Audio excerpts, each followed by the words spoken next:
बहुजन समाज के में जन्मे तमाम संतों गुरुओं में जो सामाजिक क्रांति के प्रणेता थे, उनमें आज केरल में जन्मे नारायणा गुरु का आज हम संक्षिप्त अध्ययन करेंगे। साथियों, नारायणा गुरु 26 अगस्त 1854 में केरल के तिरुवनंतपुरम के निकट एक गांव चंपादंती गांव में पैदा हुए थे।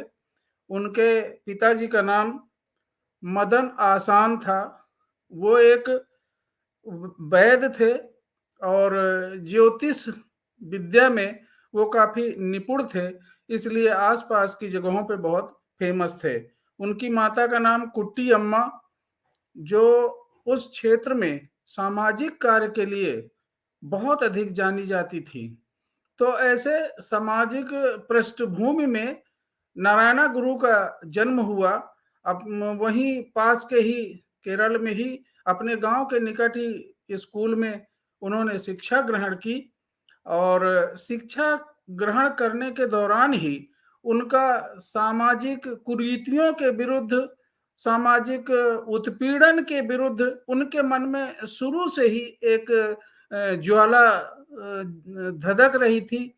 तो वो बचपन से ही समाज के कार्यों में, जैसे समाज के कार्यों में लोगों की मदद करना, असहाय लोगों की मदद करना, जो बच्चे थे, गरीब बच्चे थे जो पढ़ नहीं पाते थे, उनको स्कूल की तरफ भेजना, स्कूल ले जाना, समझाना, उनको शिक्षा के प्रति उनका बहुत झुकाव था।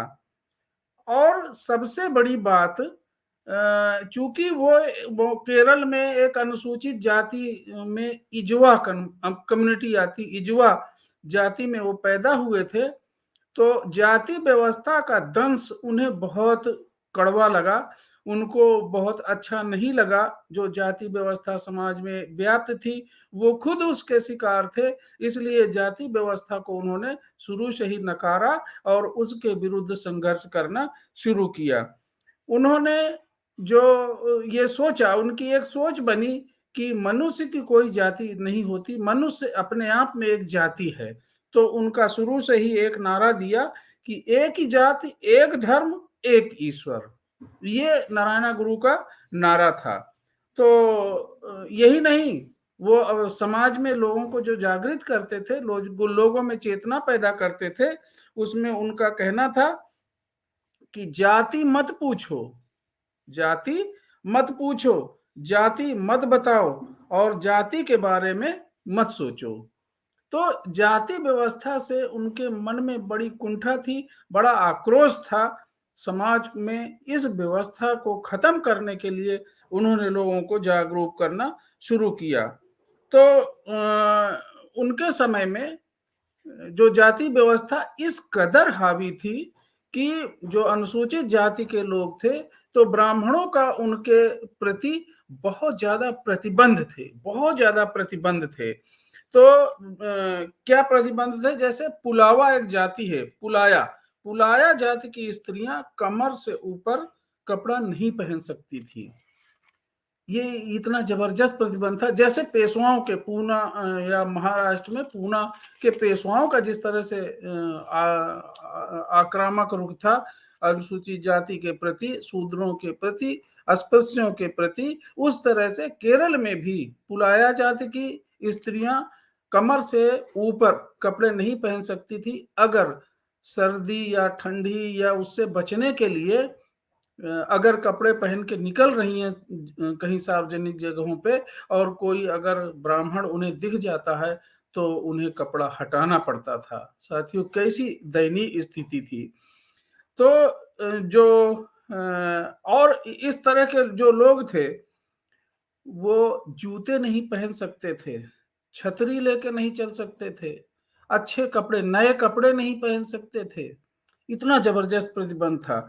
सड़क पर चलने पे मुंह में हाड़ी बांधना पड़ता था, कमर में झाड़ू बांधना पड़ता था, क्योंकि अगर वो अस्पृश्य जाति की औरतें थूके तो उनका थूक सड़क पे या रास्ते पे ना गिरे, वो हाड़ी में गिरे और उनके पैरों के निशान झाड़ू के वजह से मिटते चले। अगर वहां से कोई सवर्ण ब्राह्मण निकलेगा तो वो कहीं अपवित्र ना हो जाए। इस तरह की कुरीतियां, इस तरह का अन्याय, अत्याचार, शोषण उस समय जारी था। यही नहीं साथियों, इतनी जबरदस्त विरोध, इतना जबरदस्त अत्याचार, अन्याय, शोषण था कि शूद्र समाज के लोग, अस्पृश्य लोग या अछूत लोग सुबह या शाम जिस समय ब्राह्मणों का निकलना होता था, उस समय वो घरों से निकल नहीं सकते थे, अपने दड़बे से निकल नहीं सकते थे। उनका बाहर चलना केवल दोपहर की कड़ी धूप में, जहां जब ये लोग नहीं निकल पाते थे दोपहर की कड़ी धूप में, तो उसी समय ये लोग कहीं काम से निकल सकते थे। तो उनके विवाह, एक ऐसी परंपरा थी कि अगर किसी शूद्र की कन्या का जब विवाह होता था, तो विवाह में अपने जो वर के घर जाने के बजाय सबसे पहले उसे ब्राह्मण के घर में गुजारना पड़ता था। यह प्रताड़ना, ये आज भी सोच सोच के लोगों को दुख होता था, दुख हो रहा है, लेकिन ये व्यवस्था लागू थी भारत के तमाम क्षेत्रों में। पेशवाओं के यहाँ पूनम, केरल या उस ऐसे तमाम जगहों पे ये व्यवस्था लागू थी। यही नहीं, जो इजवा जाति का व्यक्ति ब्राह्मण से 12 कदम की दूरी मेंटेन करना उसको जरूरी था। इससे आ जाए तो उसे मारते थे, उसे मार डालते थे। सनार जाति का जो 36 कदम उससे दूरी बना रखना जरूरी था। तो इस तरह से ये जो अन्याय अत्याचार थे, नारायणा गुरु को इन अन्याय अत्याचारों के विरुद्ध संघर्ष करने के लिए प्रेरणा मिली। प्रेरणा ही नहीं, वो बड़ी कुंठा थी उनके मन में इन अन्याय अत्याचारों को, जुल्म जातियों को मिटाने के लिए। तो जो ये ऐसा भेदभाव, अपमान हो रहा था, उन्होंने चेतना पैदा करी लोगों ने, लोगों के अंदर मान सम्मान पैदा किया और उनको मान सम्मान का एहसास कराया, उनको इस अपमान का एहसास कराया। नारायणा गुरु से प्रभावित होकर 80% वहां पे 80% से अधिक लोग शूद्र जो थे, 80% से अधिक मुसलमान, मुस्लिम इस्लाम में अथवा क्रिश्चियन में, ईसाई धर्म में परिवर्तित हो गए। आज भी केरला में 90% जो कन्वर्टेड मुसलमान या जो वहां पे ईसाई हैं, वो कन्वर्टेड शूद्र ही हैं। ये अस्पृश्य जाति के ही लोग हैं।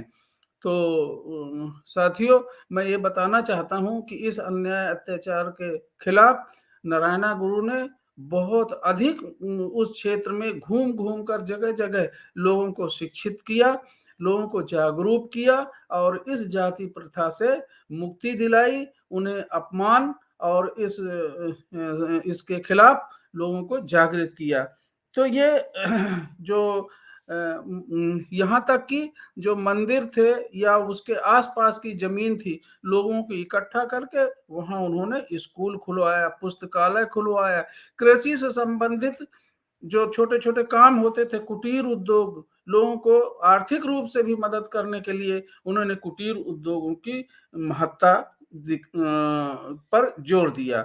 जो नीलगिरी नामक स्थान है, वहां पर उन्होंने शिवगिरी नामक एक स्थान है केरला में, तो अपने सारे जो गतिविधि थी उनकी, चाहे शिक्षा के प्रति, चाहे समाज सुधार के प्रति जागरूकता, या जो भी आंदोलन का जो उनका मुख्य केंद्र था, वो शिवगिरी नामक स्थान पे था। 22 नवंबर 1922 को रविंद्रनाथ टैगोर साहब, ये सुन के, उनकी ये प्रसिद्धि सुन के कि एक व्यक्ति, एक संत समाज सुधार के इस तरह के कामों में लगा हुआ है, तो रविंद्रनाथ टैगोर 22 नवंबर 1922 को वो शिवगिरी को देखने गए और उनसे मुलाकात हुई नारायणा गुरु से, और समाज में व्याप्त बुराई, आडंबर को जो दूर करने का प्रयास कर रहे थे, समता, बंधुता, स्वतंत्रता और मूल्यों पर आधारित नए समाज की जो स्थापना नारायण गुरु ने प्रयास किया।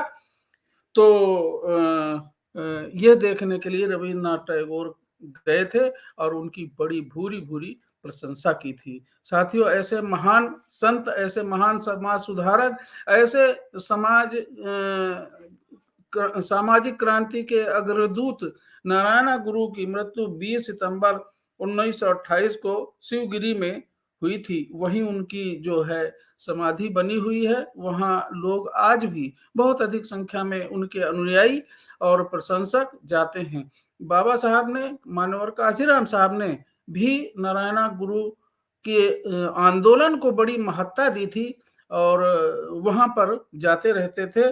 उनका संदेश था कि गरीबों, पीड़ितों के अधिकारों की रक्षा हेतु शांतिपूर्ण तरीके से लड़ना चाहिए। ये नारायण गुरु का संदेश था। ये था उनका सामाजिक आंदोलन का संक्षिप्त रूपरेखा। बहुजन समाज के आज जो बहुजन मूवमेंट चल रहा है, बहुजन समाज में जो जागृति पैदा हो रही है, शोषण, अन्याय, छुआछूत, जातिवाद, उत्पीड़न के खिलाफ, ये नारायण गुरु जैसे महान संत गुरुओं से हमें सबक लेना चाहिए और इस बहुजन मूवमेंट को अधिक से अधिक बढ़ाने में हमें बहुजन आंदोलन के जो भी कर्णदाता हैं, अर्थात बहुजन समाज पार्टी, इस आंदोलन की जो शुरुआत की है और आज पूरे उत्तर प्रदेश ही नहीं, पूरे भारत में यह आंदोलन जो कड़ाई, जो शक्ति से बढ़ता जा रहा है, जो तेजी से बढ़ता जा रहा है, हमारा सबका दायित्व है कि इस आंदोलन में हम लोग बढ़ चढ़कर हिस्सा लें। अपने इन गुरुओं के त्याग और बलिदान को व्यर्थ ना होने दें। हम इस अपमान जो हमारे समाज के साथ, लोगों के साथ हुआ है, इस अपमान का बदला लें। हम एक समता मूलक समाज की स्थापना में भागीदारी निभाएं। ये हमारा आज का सामाजिक और नैतिक कर्तव्य बनता है, सभी शिक्षित, समझदार, जागरूक लोगों का, कि ऐसे आंदोलन को सफल बनाएं, बहुजन आंदोलन को सफल बनाएं। जय भीम, नमो बुद्धाय, नमस्कार।